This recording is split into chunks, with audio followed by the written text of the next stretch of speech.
Good morning. Today is March 6, 2026. The war between the United States and Iran continues, with President Donald Trump asserting that the US can sustain the conflict for as long as necessary. However, a growing chorus of warnings points to a severe shortage of weapons and ammunition, especially as the United States is embroiled in multiple military engagements. Major US news outlets, including Bloomberg, The Atlantic, and The Washington Post, have been speculating for days about the true extent of America's ammunition reserves and how long the war against Iran can realistically be maintained. The Wall Street Journal recently ran a headline stating, "The United States rushes to fulfill the Iran mission before ammunition runs out." President Trump has publicly stated that initial timelines for the war projected 4 to 5 weeks, but he insists, quote, "We are able to fight much longer," unquote. His sentiment is echoed by Defense Secretary Pete Hegseth, who, referring to himself as the War Secretary, claims, quote, "We can effortlessly continue this fight for as long as needed," unquote. Just 2 days ago, on March 4th, the United States military announced nearly 2,000 attacks on targets within Iran, praising its own strike capabilities. However, not everyone shares the administration's confidence. Democratic Senator Mark Warner warns that if one considers the amount of ammunition the United States expended last year on strikes against the Houthis, combined with the 7 other military conflicts the president has involved the nation in, then it becomes clear, quote, "Our ammunition supply is low," unquote.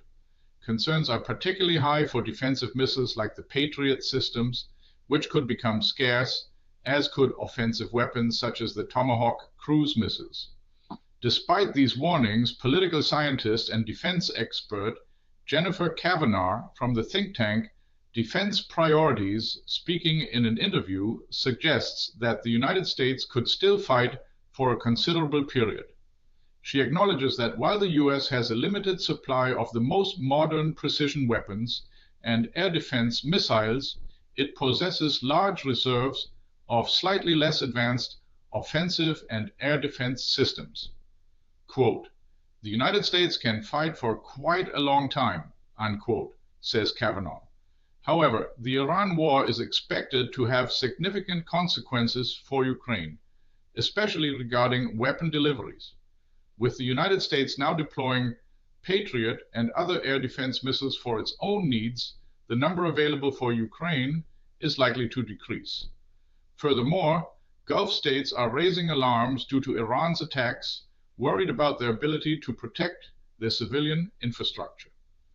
Kavanagh believes the United States would likely prioritize these requests over those from Ukraine. The extent of the impact on US weapon deliveries to Ukraine will largely depend on the duration of the war against Iran. Military expert Kavanagh does not anticipate immediate cuts for Ukraine, suggesting it won't happen in the coming week. However, she warns, quote, "But should the war last longer than a month, that could affect deliveries of Patriot missiles to Ukraine from April onwards," unquote. Reduced air defense missiles from the United States would mean Ukraine's critical infrastructure would be less protected. Yet, Kavanagh notes this doesn't necessarily signal a turning point in the Russian war of aggression against Ukraine, as Ukraine primarily relies on domestically produced drones for its offensive capabilities. What truly concerns the defense expert are the long-term ramifications of the Iran conflict. Kavanagh fears for the strategic flexibility of the United States. Following the war, the nation could face a shortage of specific types of ammunition, particularly the most modern ones, which would be crucial, for instance, in a conflict between Taiwan and China. Quote, "The United States could be confronted with the question not of whether they should defend Taiwan, but whether they could defend Taiwan. The answer could be no," unquote, says Kavanagh. In response to these growing concerns, the heads of the largest defense companies are invited to the White House today. The meeting is expected to focus on significantly ramping up weapons production to address the escalating demands and potential shortages? What's your take on US-Iran war? Ammunition scarcity looms, threatens Ukraine aid. Share your view in the comments. Do you think this will matter in the next news cycle? This video was generated using artificial intelligence.